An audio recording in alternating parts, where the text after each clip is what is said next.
One prompt can replace hours of work, and one prompt can waste an entire day.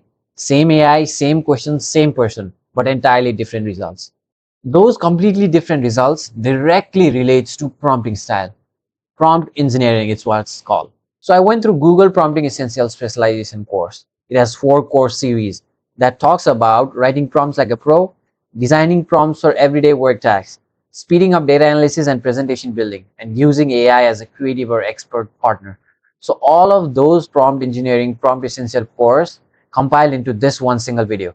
So this one video will teach you a whole lot about prompt engineering and how you can use prompt engineering in order to use AI at most effective as you can to get better results, to get better outcome. So instead of using AI like a search bot, start using AI more as an assistant. This is what I'm going to show you in this video. So prompting on any AI, ChatGPT, Google Gemini, Claude, any AI you think of, is just you having conversation with AI. The better the conversation is, the better the context is, the better the prompt is, the better you'll get results. You cannot believe what you can build just using prompt. I built website, web apps, software systems, automation, and a whole lot of things just using prompts.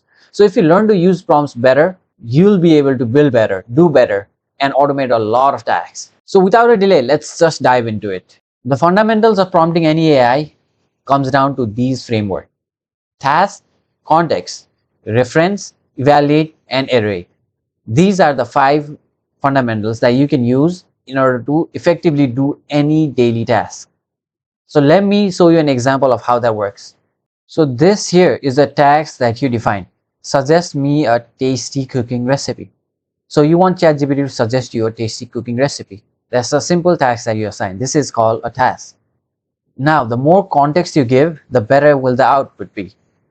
So this is the context. Suggest me a tasty cooking recipe for my wife who loves Italian food. So this is a context that you just gave ChatGPT in order to generate you a cooking recipe for a wife who loves Italian food. So more the context will be, the better will the output be. So then comes the reference. This is the reference here. So what does she like? She likes mozzarella cheese and the tomato sauce. So you gave a reference, you gave the task, you gave the context. So giving a prompt like this will give you a better result using any AI tool. So task, context, and reference. That's TCR. We covered the 3 aspects of the fundamentals. Now comes evaluate and iterate. So we gave it task, context, and the reference. We're just going to hit input. Let's see what it gives out. Okay, so it gave out a meal that I can make. Creamy mozzarella tomato pasta bake.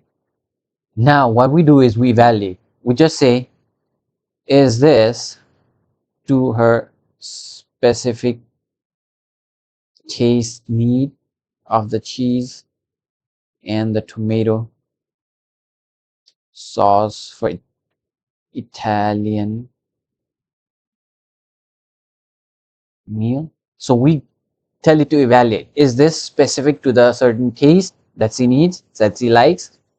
So what evaluation does is assesses the output for quality. You get quality outputs when you evaluate. Now it's time to iterate. We just tell it to organize it in a table so that we totally understand how this works. So it iterated everything. If she's a more cheese lover, then add mozzarella inside pasta. If she's more tomato lover, then use this. If flavor is the preference, then do this. If creamy is the preference, then do this. So it has iterated the output and provided a very effective, high quality result. So using this, you'll be able to move ahead. Now those are the 5 fundamentals. Then there comes 3 pillars. There are 3 pillars of any prompt frameworks: task, persona, and context. While the fundamental is essential, these 3 pillars drive the quality of the output. Task, it's the primary instruction. Be explicit when you give it a task. Persona, expert level prompting leverages persona adoption to shift AI's latent space into specialized domain. Instead of asking for just a recipe, instruct AI to act like an expert chef. This forces the model to draw one more specific data cluster. So you give it a persona. You don't just tell it to suggest me recipes. You tell it to act as an expert Italian chef. That gives it a persona which focuses model to draw for more specific data cluster. Third is context. The architecture of a prompt follows a simple rule of thumb. More context equals better output.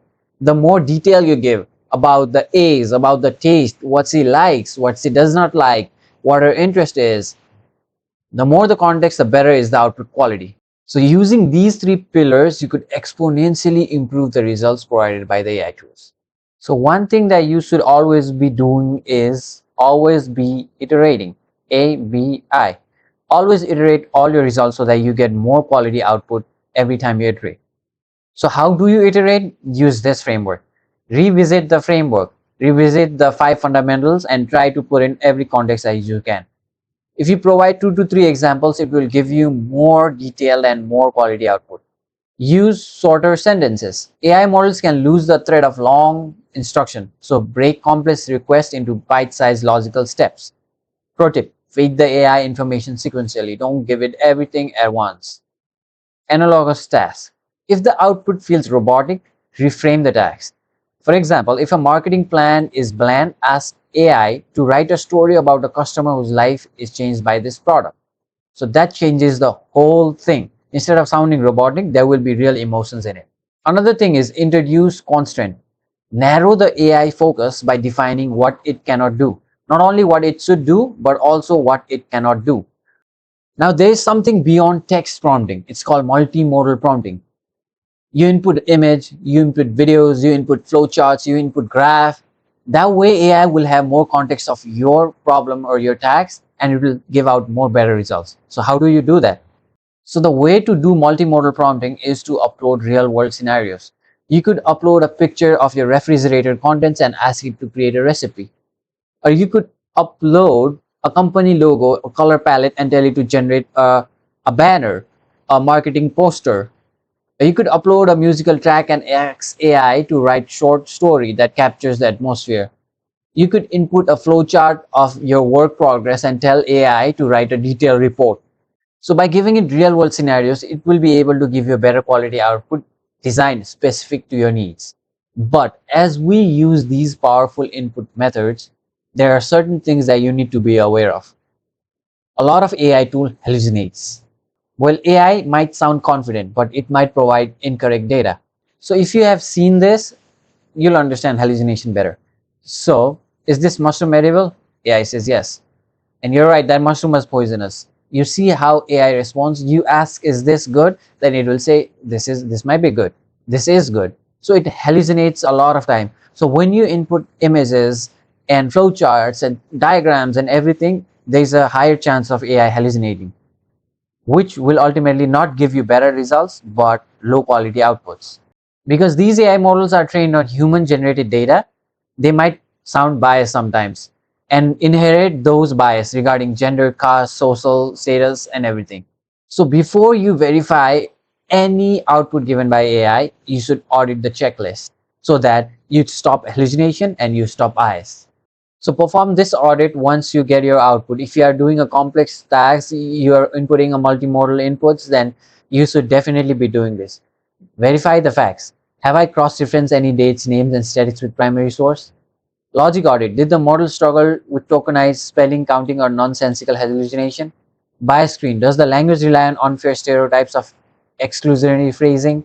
Human in the loop. Have I edited this content to take full professional responsibility for its accuracy? So if you're using AI for any professional output, then you should be doing these. Once safety is established, you can apply advanced strategies in order to unlock better performance. Now, what are those advanced strategies? Let's look into that as well. To master advanced prompt engineering, you must understand the architecture of thoughts. When complex workflows exceed the capacity of single prompt, advanced architectures guide the AI's internal reasoning. You must understand that you cannot input all your context, all the tags in one single prompt. You need multiple prompting. And if you're doing an advanced, a bigger project, then you need a lot of those. And to understand those, you need to understand the core frameworks of how advanced prompt engineering works. So first thing is prompt chaining. So the best use case to use prompt chaining is when there's multi-step workflows. You define step 1, step 2, step 3, step 4. You tell AI that I'll be providing you this prompt in step 1, this prompt in step 2, and so on. So you chain all of those prompts one by one, so you get a better quality output. Another is chain of thought. So when you're doing any logical or debugging task, then it's best to use this. So you step by step define the logical flow, how the thought process will work, and AI will handle the rest. The another is tree of thought. So when you are brainstorming, this is the best use case you can use the tree of thought for. You can see the example over here. There's this core idea which you prompt into different aspects. So if you're building an app and have like 4 pages, then you have the core idea over here. And you prompt one page like this, one page in this direction, one page in this direction. And then again, step by step break down each of those processes so that AI understands the context clearly. Now, after you've learned all these prompting frameworks and prompting systems, you'll be able to build your own AI agents. And AI agents is an AI assistant that handles a specific task. I built a different kind of AI agent that does different kind of tasks. I'll leave some link in the description below. You can check it out how I build those AI agents in order to do specific tasks. All of those agents were born from prompting frameworks. I have always been using clear prompting frameworks in order to prompt any AI tool. I've even broken down that framework into another video. I'll leave the link in the description below as well. Now you've learned to prompt any AI tool, then you should be able to create an AI agent as well.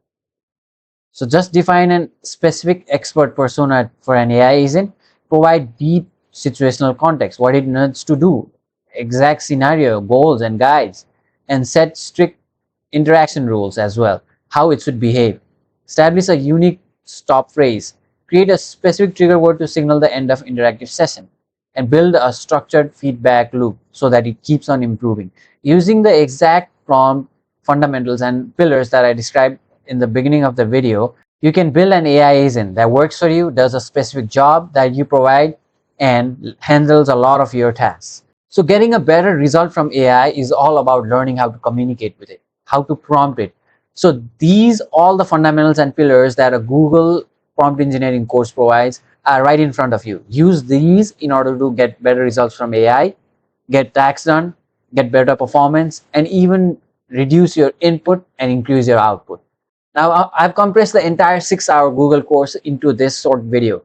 If you try to implement all of these into your prompt frameworks, then you'll be getting a better result out of AI. You'll be building AI agents, you'll be building apps, you'll be building softwares, all using AI and prompts.